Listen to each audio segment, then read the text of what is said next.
Je vous propose de danser aussi ce matin avec la fête de la danse qui envahit la Suisse du 30 avril au 5 mai prochain avec plus de 30 villes participantes, dont 18 en Suisse romande. Ce festival culturel offre une variété de spectacles de danse contemporaine, de performances, de cours, de projections et de projections de films évidemment dans des lieux emblématiques. La tournée Dance and Tour met en avant les artistes suisses de renom. L'événement promet une expérience inclusive avec des activités pour tous et pour tous les goûts et toutes les sensibilités, ça c'est très important évidemment. Les temps forts incluent des performances captivantes à travers la Suisse romande avec des rendez-vous incontournables, notamment à Yverdon, à Vevey, à Sion, à Neuchâtel, Morges, Lausanne, La Chaux-de-Fonds, Genève, Fribourg, Bulle et Bienne, bref toute la Suisse romande. Et pour en parler, c'est Cécile Piton qui est avec nous. Ça va ce que j'ai dit? C'est assez juste? C'est tout à fait correct. Il ne me reste plus qu'à danser en fait. Voilà, c'est ça. Ouais, c'est ça. Alors c'est ouvert à tout le monde. C'est ça la spécificité de cet événement. C'est que l'idée, c'est que tout le monde vienne danser. C'est pas un festival où il y a aussi ça, où on va juste apprécier un spectacle de danse. L'idée, c'est que tout le monde fasse finalement de la danse aussi. Oui, en fait, il y a différentes manières de participer. On peut y aller comme spectateur, spectatrice et profiter des spectacles professionnels. Mais on peut justement aussi aller participer dans les cours de danse, d'initiation de tous les styles possibles et imaginables. Et il y a des fêtes aussi, évidemment, donc on peut vraiment choisir la manière dont on veut participer au festival. Ouais, c'est un bel événement qui revient chaque année, c'est plutôt sympa et c'est l'occasion de bouger, Léo de Garrigue. Oui, exactement, et la danse est très large, on danse différemment à travers le monde entier. Quand on élabore un programme, comment est-ce qu'on fait pour essayer de représenter un maximum de styles de danse différents? Nous, comme on travaille à la coordination nationale de l'événement, qui se passe vraiment dans 30 villes dans toute la Suisse, on se concentre sur les artistes suisses de danse contemporaine, qu'on envoie en tournée dans toutes les villes en fait. Donc ils vont faire une tournée pendant 5 jours dans différentes villes de Suisse. Et dans chaque ville, il y a une organisation locale qui fait son programme. Et eux, ils sont en contact avec différentes communautés, différentes institutions dans les villes. Et avec tout ce réseau, ils peuvent créer un programme qui inclut justement des danses de partout, de différents styles et pour tous les goûts. Et pour le public, c'est un lien qui est différent, j'imagine, du lien qu'on a par exemple au théâtre où on paye une entrée. Là, vous êtes dans des lieux publics notamment. Ça crée un lien différent, non, entre les danseurs et le public? Oui, et c'est le but du festival d'être un festival de sensibilisation. Donc on veut vraiment atteindre un grand public là où ils sont et pas forcément les gens qui vont déjà au théâtre. Donc la particularité du festival, c'est que la plupart des choses se passent en espace public, donc dans les rues, sur les places publiques, dans les parcs. Et du coup, les gens voient de l'art, de la danse sans forcément s'y attendre, en allant au travail le matin ou en rentrant le soir. Et ils sont confrontés justement à cette forme d'art sans l'avoir prévu. Et c'est tous les styles, hein. Ça peut être du rap, ça peut être de la danse classique, ça peut être hip-hop, flamenco. Pour tout le monde, quoi. Ouais, il y en a pour tous les goûts. Donc je pense que ça vaut vraiment la peine d'y aller. Il y a forcément quelque chose qui va nous toucher. Et ça se marie bien finalement de mélanger toutes ces influences différentes finalement. Moi je trouve, oui. Et puis ça donne un festival très divers, très coloré, qui est apprécié à la fois des enfants, des adultes, des personnes âgées. Ouais. Cécile Gorillet-Lafont, est-ce que vous dansez ? Je vous invite pas maintenant à danser. Oui, alors j'ai fait beaucoup de danse enfant, oui, j'adore ça. Et oui, je danse. Ouais. C'est une genre de manifestation auquel vous pourriez participer. Absolument, oui, je prendrai le temps de m'arrêter et de regarder, tout à fait. Bah, vous avez du boulot, vous devez organiser les puces de design, on va parler tout à l'heure. Mais malheureusement, ça ne va pas être pour ces jours-ci exactement, donc nous attendons notre public... donc le week-end prochain, le 3, 4, 5 mai, vendredi, samedi, dimanche. Et puis la manifestation a lieu depuis 2 ans au terminal 2 de l'aéroport de Genève. Mais on va en parler tout à l'heure. C'était pour savoir si vous dansiez ou pas. Elder, je vais lui demander aussi si Elder, vous dansez Elder. Écoutez, c'est comme quand je chante. Dans ma tête, j'ai l'impression que c'est vachement bien, mais quand les gens me regardent...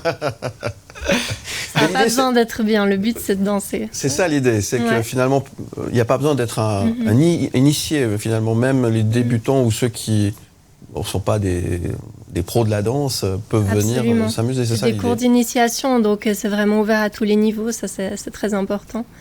On peut découvrir, c'est vraiment le but de la fête de la danse. Et danser fait du bien, même si on pense que ce qu'on fait, c'est pas bien. Ouais. Oui, et puis on en parlait la semaine dernière, on recevait un duo de danseurs valaisans, Cooper et Voldo, qui voyaient la danse comme un médicament qui permet d'extérioriser un peu les pensées de la journée. Vous partagez un peu cette vision-là ? Oui, je pense que c'est pour beaucoup de gens, ça s'applique, quoi. Ça permet de se défouler aussi, de s'exprimer. Donc, ouais. Et Alors, pour participer, il faut s'inscrire à quelque part. Comment ça se passe alors ? Alors, en principe, on achète un pass qui permet de participer à toutes les activités. Oui. Donc, Par région, hein. A priori, en fait, on peut acheter ce pass et on a accès à tous les événements dans toute la Suisse. Donc, si on veut passer d'une ville à l'autre, c'est aussi possible avec ce pass. D'accord. On peut participer au spectacle, aux cours. Parfois, il faut vérifier s'il faut réserver si c'est dans un théâtre. Mais tout ce qui est en espace public, c'est ouvert. Toutes les infos sont sur le site internet. Pardon, mon cher Léo, je vous ai coupé. Oui, j'avais une réflexion au vu de la discussion de la semaine dernière. La danse est très compatible avec l'époque, avec les réseaux sociaux, c'est très visuel. Est-ce que vous voyez un attrait nouveau, un peu depuis quelques années, d'un public qui aurait pu se désintéresser de cette discipline ? Je pense que c'est un peu difficile de calculer ça, mais je pense que vous avez raison que c'est un art qui passe très bien à cause de l'aspect visuel sur les réseaux sociaux. Donc c'est sûr qu'il y a une grande place pour la danse sur ces réseaux-là, ouais, ça on le remarque. Et pour les danseurs et les chorégraphes pendant ce moment-là, pendant les quelques jours de fête de la danse, ça permet quoi, ce lien avec le public ? Souvent, c'est j'imagine des compagnies qui ont une ou deux dates à droite à gauche. Là, ça permet un moment centré avec de l'intensité. Oui, pour les professionnels, c'est aussi un autre but de la fête de la danse, c'est de pouvoir se rencontrer, se connecter, voir d'autres performances aussi. Et ça sert à créer des réseaux aussi entre les différentes régions de la Suisse. Merci Cécile Piton d'être venue nous présenter ce matin la fête de la danse édition 2024. C'est, on le rappelle, du 30 avril au 5 mai. Et il y a toutes les infos sur le site internet fête-de-la-danse.ch. C'est partout en Suisse et en Suisse romande, on l'a dit. Tout à fait. Évidemment. Ça, c'est une fête évidemment qui est ouverte à tout le monde. Bon, on va continuer de parler de plein de choses. On va rester avec nous, évidemment. On va déguster maintenant parce que Elder, qui sera là tout à l'heure pour nous parler de enboîte.ch, nous a servi pendant la chanson que vous avez écoutée et regardée tout à l'heure. Vous avez servi un petit verre. Qu'est-ce que vous nous avez servi ? Alors, j'ai pris un blanc de blanc, un chardonnay 100%, donc un mousseux bio du domaine Henri Cruchon à Morges. En fait, échichant du de Morges, mais c'est bien. Ouais, très bien. Alors, vous avez proposé de déguster, on va faire santé dans quelques instants, et puis vous nous avez apporté, vous nous expliquerez tout à l'heure, mais là, juste pour peut-être mettre l'eau à la bouche, comme on dit, à nos téléspectateurs et auditeurs. Ça, c'est un des produits les plus exceptionnels que j'ai. C'est des filets d'anchois qui viennent de Santon, en Espagne. Des anchois de Cantabrie qui sont maturés pendant 15 mois. Puis j'ai fait hier soir un confit d'oignon avec du vin rouge et du porto sur un petit peu de pain, un filet d'anchois. C'est exceptionnel.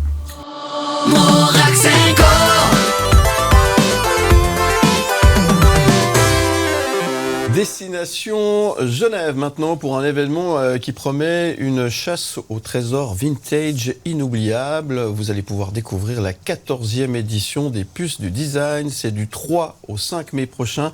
C'est un événement qui réunit les meilleurs marchands suisses et internationaux. Ce rendez-vous offre une variété de mobilier, luminaires et objets d'art du XXe siècle, ainsi qu'une mode vintage de luxe. Les visiteurs pourront découvrir une diversité de styles et faire estimer notamment gratuitement leurs objets par des experts qui sont sur place. Les Puces du Design sont une occasion unique de façonner son intérieur de manière unique tout en contribuant à une économie circulaire moderne. Pour en parler, c'est Cécile Gourier-Lafont qui est avec nous. Ça va, j'ai pas dit de bêtises ? Non, mais vous avez très bien présenté. Bel événement, Oui. quand même. Ça, c'est...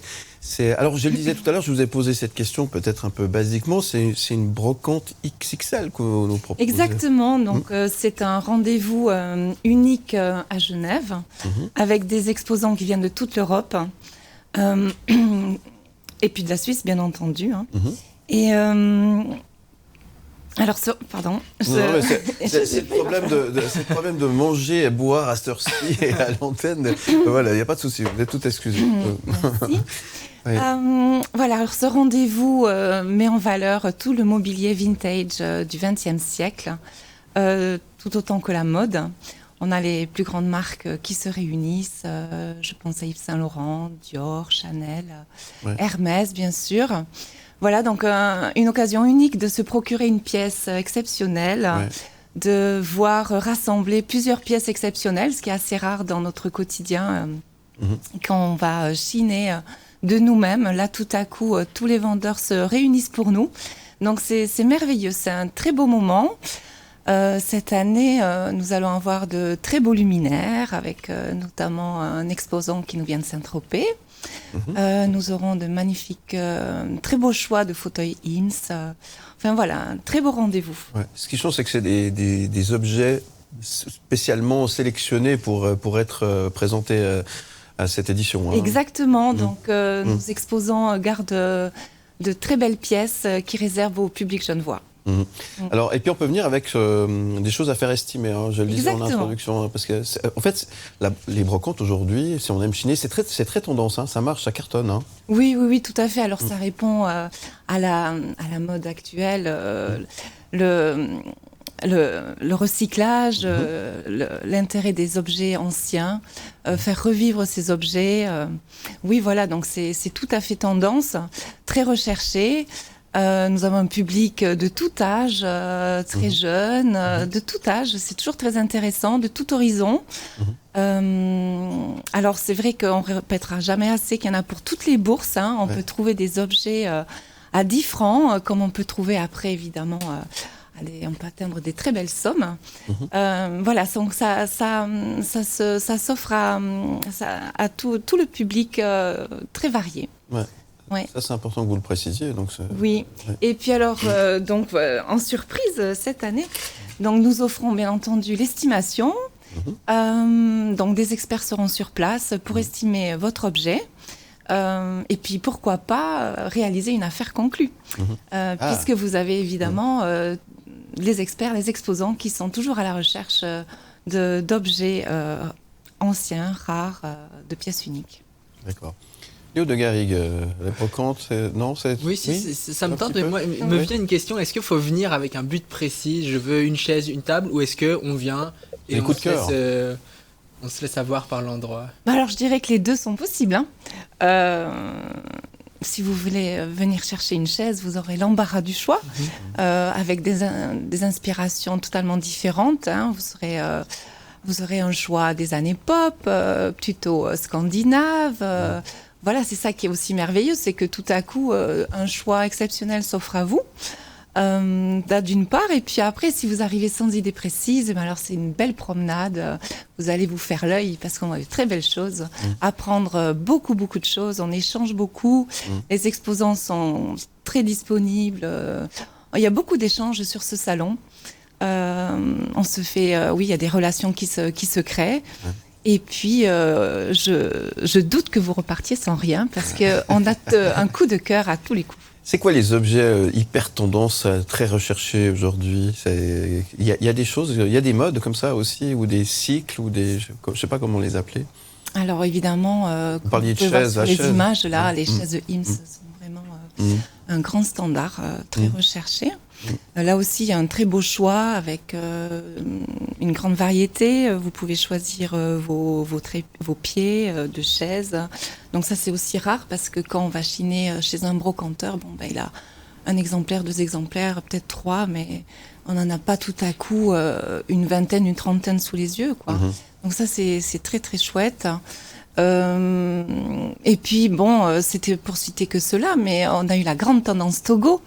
Je ne sais pas si vous vous rappelez de ce magnifique canapé cuir qui est tout près du sol, de lignes rosées. Donc ça aussi, depuis quelques années, on en voit beaucoup sur le salon et ça a un grand succès.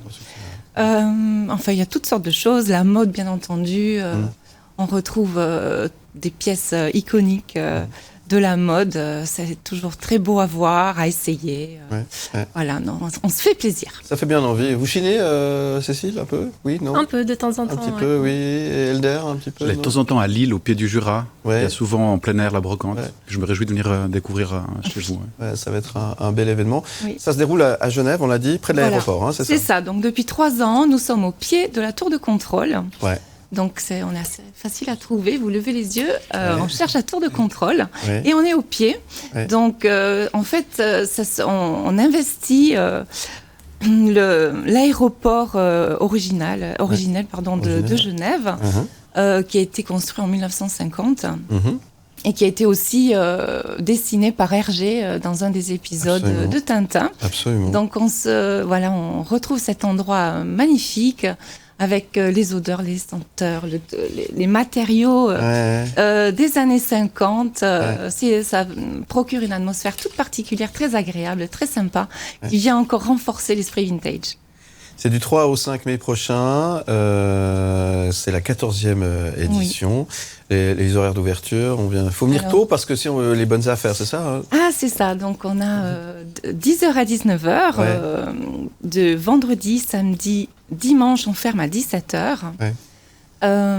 Et puis cette année, on offre les places aux voitures de collection. Donc les personnes qui peuvent venir avec leur voiture de collection, ils auront un parking devant la manifestation pour eux. Et puis l'entrée leur sera offerte. Tout comme les personnes qui viennent estimer un bien, on leur offre l'entrée. Et puis, sans oublier les food trucks qui seront au rendez-vous pour la restauration. Se restaurer sur place. Voilà, pour passer un bon moment, passer un agréable moment entre amis, en famille, entre copains, entre collègues, à la pause midi. Effectivement. Voilà. C'est du 3 au 5 mai prochain. Il y a un site internet qui est très bien fait, qui explique tous les détails si vous avez besoin de renseignements complémentaires en tout cas. Merci Cécile Gory-Lafont d'être venue nous parler des puces, du design. Vous restez avec nous parce qu'on a plein de choses à goûter. Oui. Parce qu'alors Elder, elle nous a dit il faut manger. Hein. Oui. Ça rigole pas. Mais c'est un ordre.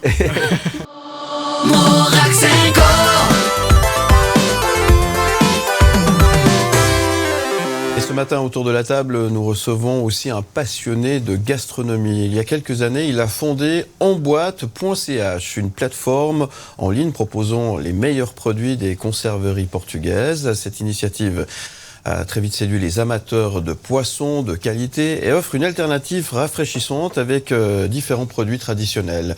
Ces conserves sont vantées pour leur fraîcheur et leur simplicité, ne contenant que du poisson, de l'huile et du sel. En plus des poissons variés, la plateforme propose également des tapas et des pâtés à tartiner. Et pour en parler, nous avons son fondateur, directeur avec nous sur le plateau, Elder Depignot. Merci d'être là. Comme définition, ça va? C'est une belle histoire en fait. Oui, en fait ça a démarré par erreur. Non pas par erreur, c'est que j'adore la gastronomie et j'ai souvent des idées mauvaises. Et puis c'est là que ça faisait 2-3 ans que j'arrivais pas à lâcher de la tête. Ça faisait depuis 2016 que j'y pensais. Je dis il faut que je me lance. C'est quand même génial. Et puis aujourd'hui, c'est vrai que j'ai commencé avec le Portugal. Aujourd'hui, j'ai 30 fournisseurs, 450 produits de plusieurs régions du Portugal, plusieurs régions d'Espagne, de France, du Danemark, d'Italie, de Suède. Et je vais sur place sélectionner les conserveries qu'on ne trouve pas dans la grande distribution, où il y a encore un savoir-faire artisanal, ancestral, je dirais. Parce qu'à la base, la sardine en boîte, c'était un produit pour la très haute bourgeoisie. Bien sûr, avant d'être devenu le produit qui a servi pour les militaires, qui allaient en campagne. Puis aujourd'hui, il y a les deux qualités, si on veut, qui existent sur le marché. Et puis, ce qui est chouette, c'est le côté un petit peu désuet de la boîte. Et en même temps de trouver des pépites dedans, des perles, comme par exemple si j'ai ici des moules en sauce escabeche qui viennent de Galice. Ce que je propose, si je peux vous montrer comment je les prépare. Vous pouvez montrer. Alors, il faut expliquer parce que on a des auditeurs à la radio qui ne voient pas ce que vous nous montrez. Donc il faut l'expliquer. Les moules sont parfaitement alignées dans la boîte. Elles viennent avec une sauce escabeche. La sauce escabeche, c'est vinaigre, huile d'olive, épices et sel. On prend la sauce. On la met dans une coupe à champagne, par exemple. Le cristal, c'est mieux. Et puis, on l'émulsionne avec un émulsionneur à escabeche. Alors, dans les magasins, ça s'appelle émulsionneur à lait. Et puis, bien entendu, on incorpore de l'air. La sauce devient mousseuse onctueuse. Et ça, en mode showtime, quand on a des invités, juste servir comme ça, par-dessus, c'est juste exceptionnel. Et les gens, en fait, on redécouvre d'autres types d'apéros qui changent. J'adore le saucisson et le fromage, mais ça change quand même. Ça change, ça fait un peu d'exotisme, ça fait du bien. Et c'est formidable. Ça permet de découvrir effectivement des produits qui viennent d'ailleurs. La période du Covid, c'est là que vous avez un peu explosé. C'est là que ça a un petit peu décroché, parce que vous étiez un peu le seul à pouvoir proposer des choses un peu exceptionnelles. Exactement. Puis alors, j'avais la chance que les épicuriens aient découvert mon site, et les survivalistes, puisqu'ils disaient que c'était la fin du monde et il fallait qu'ils fassent plein de stocks. Donc, j'ai expédié dans toute la Suisse, c'était génial. Mon regret, c'est de ne pas avoir eu plus de stocks à cette époque. Et puis, c'était à une époque où les gens étaient plein d'apéros qu'ils faisaient à la maison et autres. Et ça a été un bon coup de boost. Ouais. Alors de là, à ce qu'il y a des conspirationnistes qui disent c'est moi qui ai créé le Covid. Mais on sent le passionné. Hein. Alors, mais passer de la passion c'est devenu votre profession aujourd'hui. Non, c'est un hobby. C'est un hobby, ça reste quelque chose que vous faites à côté. Exactement, c'est un hobby. C'est le dimanche matin, parce que dans mes rôles, vous avez oublié de dire que je suis celui qui prépare les cartons, qui prépare les commandes, qui va à la poste, qui met le scotch. D'accord. Vous êtes votre petite entreprise à vous tout seul. Vous faites tout de l'orchestre. Qui joue pas très juste, mais qui fait tout. Alors j'ai la chance, j'ai des clients qui sont super compréhensifs, parce que les commandes, je les envoie toutes en retard. Ouais. Des fois avec des erreurs, mais c'est pas grave, je rajoute une boîte pour m'excuser. D'accord. Donc, moi, c'est clair. Hein, c'est ça. Alors, pour avoir un aperçu de tout ce que vous proposez comme produits, gamme de produits de qualité, ça c'est important de le préciser. Il faut simplement se rendre sur enboîte.ch. Hein, et là, vous avez je vois que vous avez des pâtés aussi, vous avez pas mal de choses. Alors, par exemple, ici, on a à tartiner du lieu jaune qui vient de Paimpol, en France. Ouais. Ici, je suis le seul à avoir ce genre de conserve en Suisse. Ouais. C'est de la Perle des Dieux, la 2015, la conserverie, la boîte millésimée 2015, ça n'existe plus. Et puis ça devient presque un produit de spéculation, parce que c'est des sardines millésimées qu'il faut tourner 1-2 fois par année. La sardine devient super fondante. Ouais. J'ai par exemple, de la ventrèche de thon patoudo qui vient d'Algarve. J'ai de Corse, de la poutargue, ça c'est génial, des petites tranches, un peu de pain, un peu de beurre, et bien entendu, un petit coup de blanc. Moi j'adore le chasse-là. On refait santé. Mais on refait santé si vous voulez, avec plaisir. Non, mais moi j'adore écouter un passionné, parce que c'est passionnant, et on sent, là vous parlez avec le cœur, c'est assez fantastique. Et alors, là vous avez apporté effectivement Qu'est-ce que c'est ? Ça c'est génial, la toume. Ça vient de Sicile, j'en ai aussi qui vient d'Espagne. C'est fait à base de thon. Celle d'Espagne vient d'Andalousie, avec du thon rouge, qui est pêché en madrague, c'est-à-dire les grands filets, puis il y a des pêcheurs qui vont avec les harpons. Et puis les poissons sont tués en mode ikejime, c'est la méthode japonaise. Les gens peuvent googler pour voir ce que c'est. Et ça, qui devine ce que c'est ? Ça vient de Syracuse en Italie, la toume. Et ça, je me réjouis de vous faire goûter juste après. Ça, c'est génial, c'est l'allaitant, c'est du sperme de thon. Okay. Et en goût, en bouche, en texture. Alors, c'est vrai que des fois, c'est un petit peu salé. Oui. Ça dépend du régime alimentaire du poisson, bien entendu, mais ça se rapproche un peu du foie, ou proche presque du foie gras poêlé. D'accord. Et c'est super suave, c'est génial, sur un pain toasté, j'adore ça. Bon, écoutez, merci. On proposera à mesdames de déguster tout à l'heure, avec plaisir. Et puis plein d'autres produits aussi. Plein, je pourrais en parler des heures, mais... Oui, alors effectivement. Alors l'idée, c'est que vous ayez vous faire justement une petite idée de tout ce qui est proposé par ces produits que vous choisissez, que vous sélectionnez. Vous avez mis la barre très très haut. Hein. Ce que vous voulez, c'est que de la qualité. Hein. Je veux de la qualité et puis je veux qu'il y ait une histoire derrière. Ouais. Parce qu'en fait, la conserve de poisson, c'est devenu un business marketing. Il y a des sociétés qui sont spécialisées dans le fait d'avoir une boîte vierge, entre guillemets, métallique, et ils achètent la boîte chez un producteur qui fait du bas de gamme, puis rajoutent un packaging haut de gamme. C'est ce qu'on trouve en Suisse dans certaines chaînes de grande distribution haut de gamme. Ça arrive souvent. Voilà. En fait, ils changent juste l'emballage.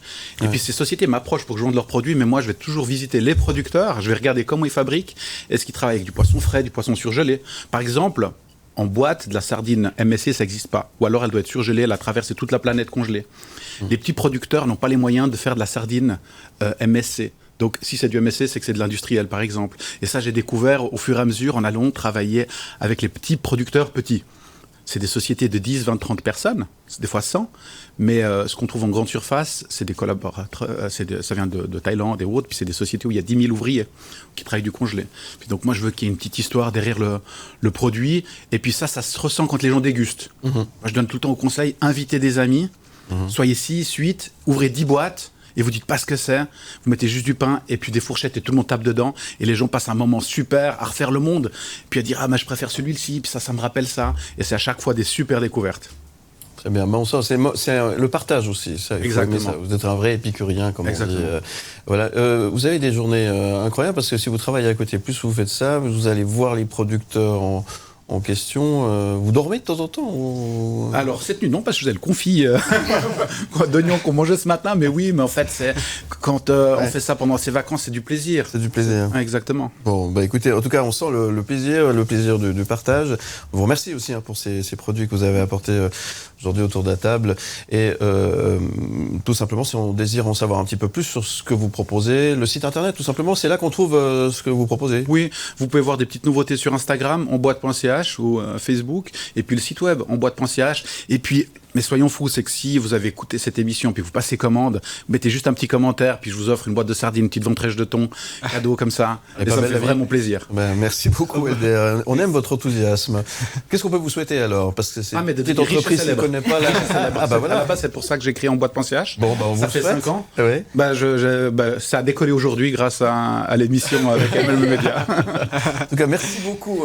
Merci vraiment beaucoup pour tout ce que vous avez apporté ce matin. Ça nous fait vraiment très plaisir. Simplement, vous savez, à cette heure-ci, c'est quand même pas toujours évident, mais voilà, on aimerait avoir un peu plus de temps pour pouvoir déguster tous vos produits. En tout cas, merci beaucoup, bravo. Onboite.ch pour en savoir un petit peu plus.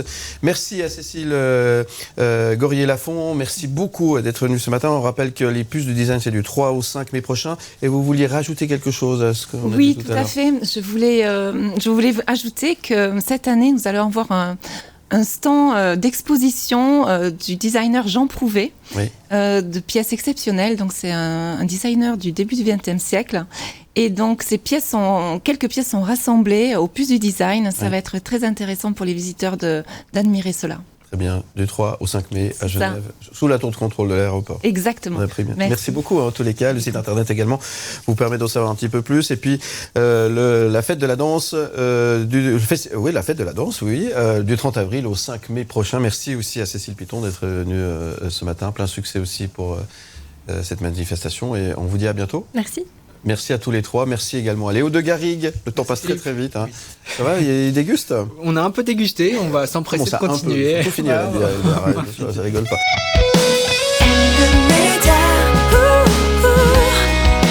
And the media.